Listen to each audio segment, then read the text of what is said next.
Doa itu disebut zikir di ayat itu. Jadi kalau ibu sedang berdoa, itu sedang berzikir. Wadhkur rabbaka fi nafsika tadarruan wa khifatan wa dunal jahri minal qaul. Ada ayatnya? Oke. Pakai Rabb lagi kan? Wadhkur rabbaka. Kalau engkau punya masalah, kata Allah, sekecil apapun, di rumah tangga kah, di kantor kah, kehidupan sosial kah, kata Allah, ayo sebut, minta kepada Allah, berdoa. Doa disebut dengan zikir. Zikir itu semua kegiatan yang membuat kita ingat Allah. Zikir. Baca Quran, zikir. Dalilnya Quran surah ke-15 ayat 9. Inna nahnu nazzalna dzikra. Kami turunkan Al-Quran sebagai zikir. Menghafal Quran, zikir. Quran surah 54 ayat 17, ayat 22, ayat 32, ayat 40. Walaqad yassarnal Qur'ana lidzikri. Kami akan mudahkan Al-Quran untuk diingat, dihafalkan. Zikir, sebagai zikir kepada Allah. Ibu selepas sholat, baca subhanallah, alhamdulillah, Allahu Akbar, zikir. Quran surah keempat, ayat 103. فَإِذَا قَضَيْتُمُ الصَّلَاةَ فَاذْكُرُوا اللَّهَ. Maka jika anda telah tuntas mengerjakan sholat, segera berzikir kepada Allah. Sholat sendiri, zikir. Quran surah ke-20, ayat ke-14. Innani anallahu la ilaha illa ana fa'budni wa aqimis salata lidzikri. Saya Allah, kata Allah. Tidak ada Tuhan selain saya. Sembah saya. Bagaimana menyembah Allah? Tunaikan salat sebagai zikir kepada Allah. Zikir. Di zikir semua amalan yang mendekatkan kita dengan Allah. Doa itu satu dari bagian zikir. Tapi tahukah ibu fungsi zikir yang paling utama itu apa? Quran surah 13 ayat ke-28. Ala bidzikrillahi tatmainnul qulub. Yakinkan pada dirimu, kalau zikirmu benar kepada Allah, maka dia akan berdampak kepada hati menjadi lebih tenang. Zikir itu manfaat pertamanya membuat hati tenang, Bu. Tadi saya contohkan. Baca Al-Quran zikir kan? Jadi kalau ibu sedang tidak tenang, sedang gelisah, ada masalah, daripada mengeluh sana sini, wudu, Bu, wudu. Ambil mushaf. Baca. Saat baca itu mungkin solusi belum datang, tapi hati itu lebih tenang. Kaitan dengan bahasan kita, doa, minta. Doa.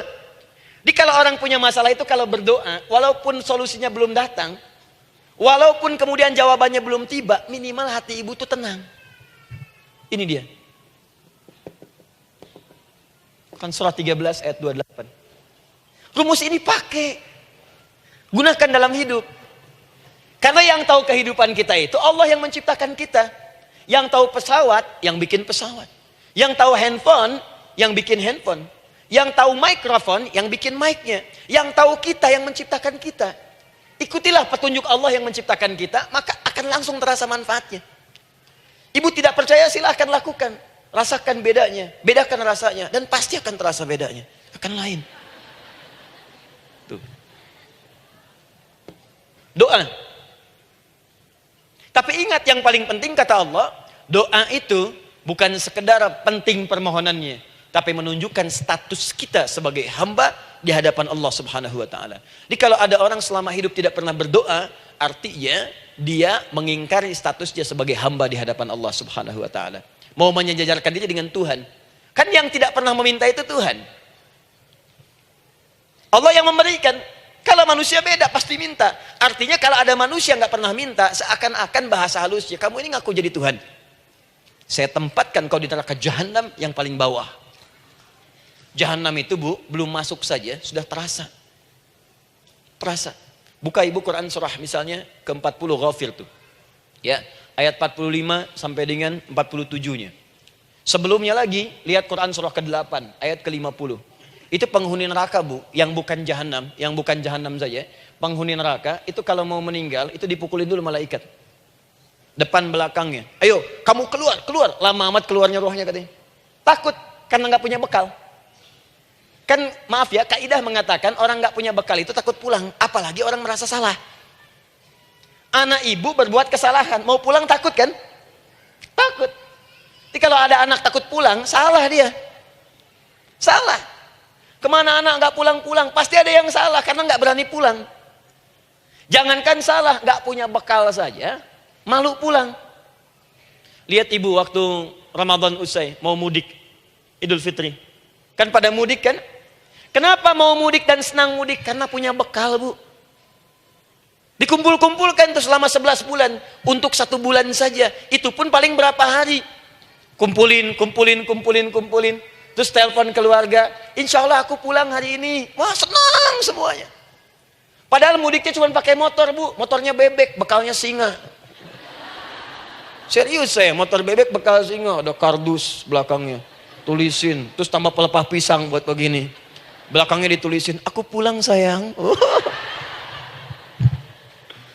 Jalan, mudik. Terus yang di rumah kan senang nerimanya. Kenapa? Karena ada yang pulang dan bawa bekal. Saya pernah tanya pada seseorang, kenapa anda nggak mudik? Nggak ada bekal Ustaz, nggak ada bekal, malu pulang. Kebayang nggak saat pulang menghadap Allah nggak punya bekal? Malu pulang, apalagi punya banyak salah. Jadi nggak mau keluar rohnya. Malaikatnya geram, dipukulin sama malaikat. Pukul depannya, pukul belakang. Kamu ini cepat keluar, cepat keluar, cepat keluar. Keluar. Malu pulang. Tapi kalau punya bekal enak.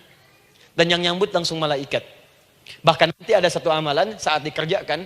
Itu orang ini sudah masuk surga. Tapi semua malaikat di semua pintu surga yang 8 itu datang mengunjungi dia mengucapkan selamat. Itu ada di Quran surah 13 ayat 24.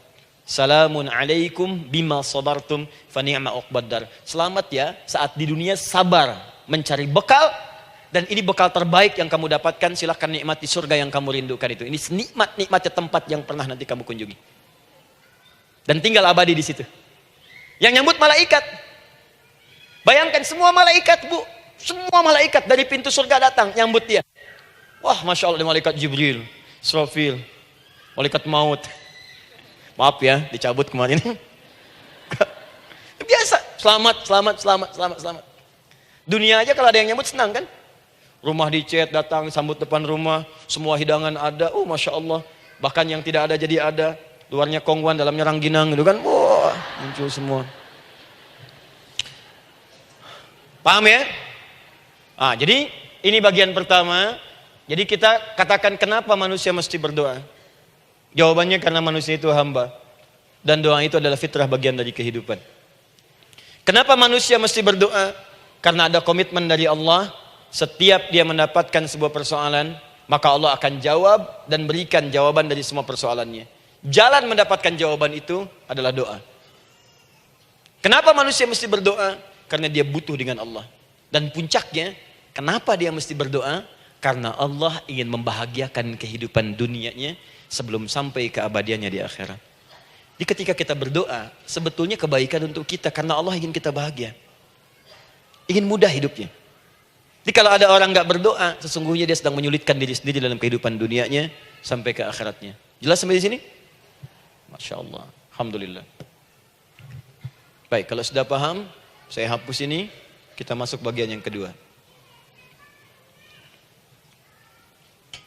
Hapus lagi. Sab Muslimah edisi ke-15. 15 kali datang sendiri, ngulangin sendiri, nulis sendiri, ngapus sendiri. Masya Allah. Tinggal lihat, catat, masuk surga. Masya Allah. Alhamdulillah. Baik. Baik. Sudah? Alhamdulillah. Saya ingin setiap pembahasan kita dipahami ya. Saya tidak menyukai kalau datang melihat tapi nggak paham gitu. Ya, dengar tapi nggak paham. Saya tidak ingin satupun keluar dari sini kecuali paham. Ya. Ibu paham? Paham Ustaz. Pada pamit ya, silahkan. Apa yang ibu pahami? Doa. Ya. Dah. Nah, sekarang masuk bagian kedua.